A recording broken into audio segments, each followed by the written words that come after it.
Today we're looking at the World of Railways exclusive set of Accurascale 16-tonne mineral wagons.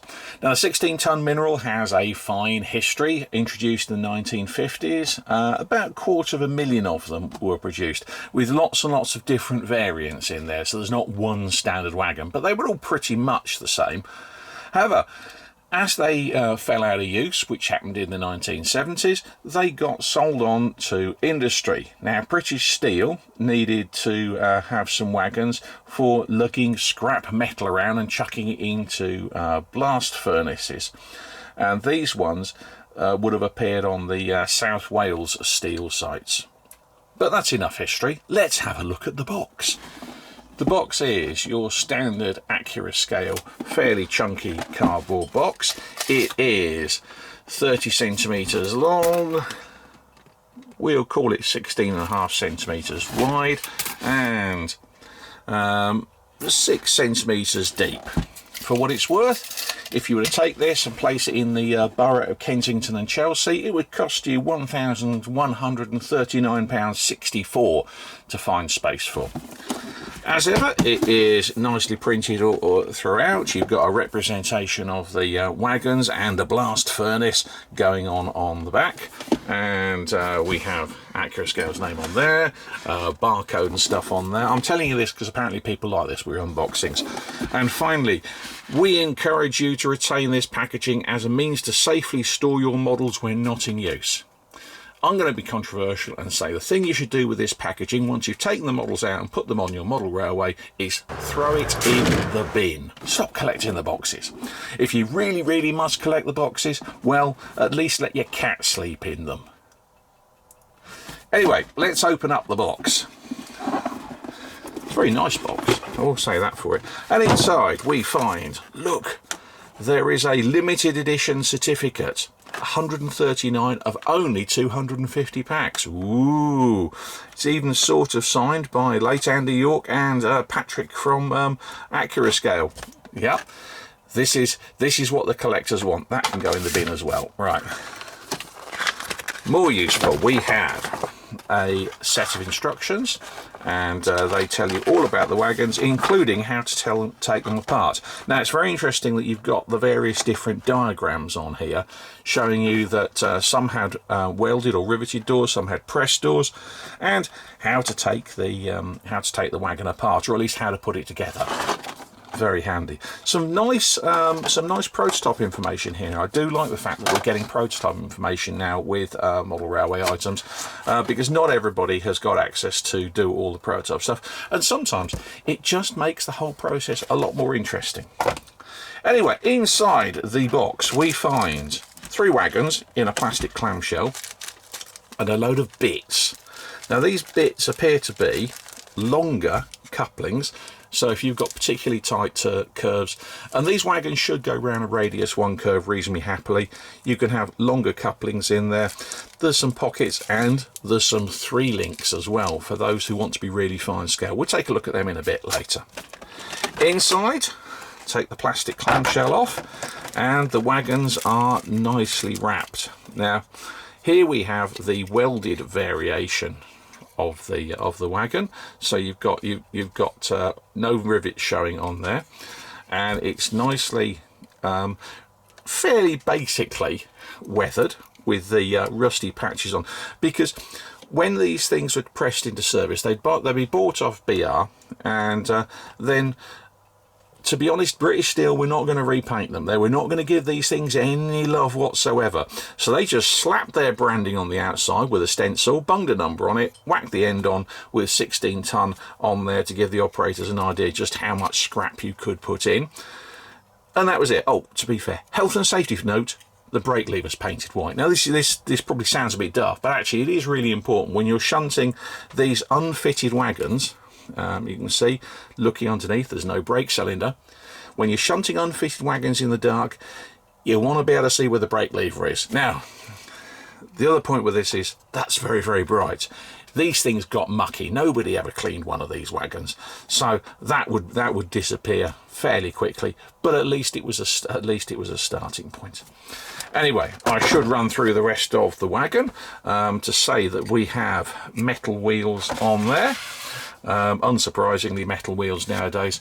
I don't think many people are going to wheel out an item of rolling stock with plastic wheels on them. The wagon itself has got a die-cast chassis. Tap it with me metal pointy tool. It's got a die-cast chassis and a plastic body, and will weigh in about 37 grams. So there's a decent amount of heft in there. You're not going to need to put extra weight in the things, but it should stay on the track quite nicely with that. Wheelbase is 36mm, which, as I say, will go around a radius 1 curve. Length is 78mm over the buffers and 34.5mm wide. The side doors are actually separately fitted parts, well glued in, but if you really wanted to, I'm sure you could take them out. This really is because Accurascale do a number of variants on this wagon, so they can put pressed doors in and other alternatives. They also can do variations on the ends, so there's a pressed end version, but the welded end versions were somewhat more common, I believe. The rest of it is very standard. Now, this is your bog standard wagon. I mean, look, we've got turn buffers on here, sprung turn buffers. Get excited for all those of you who love a sprung buffer. This is your bread and butter wagon. There were, as I say, 250,000 of these things floating around the rail network at various times, and so the fact that a lot of effort has been put into what is such a basic wagon is really important. And you know, definitely I think this is a wagon that justifies it. So there's all sorts of variations. As I say, this is the World of Railways exclusive, which is for a British steel wagon, which has been repurposed. Now, if we look carefully at the decoration, it's a slightly darker grey than some of the other ones in the range. The grey did seem to vary an awful lot between these wagons. As I say, not a lot of love going on with the wagons, but slightly darker seems to work now. And you can also see that there are patches applied. You can see it's gone rusty. So that's been patched on the side, and that's been patched, and then they just bung some red oxide primer over it.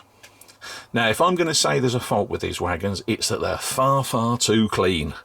This is a great opportunity for you to have a go at some weathering, because all you've got to do is throw some weathering powders at this and make it really mucky. You honestly cannot make this thing mucky enough. Or at least you certainly can't make it too mucky with your weathering techniques. A wash of some dark colour, throw some weathering powders at it, which would give it a little bit of texture. These red oxide patches are realistically fine, but a little bit more texture and a little bit more variety in the colour of the rust, that'd be quite nice, I think.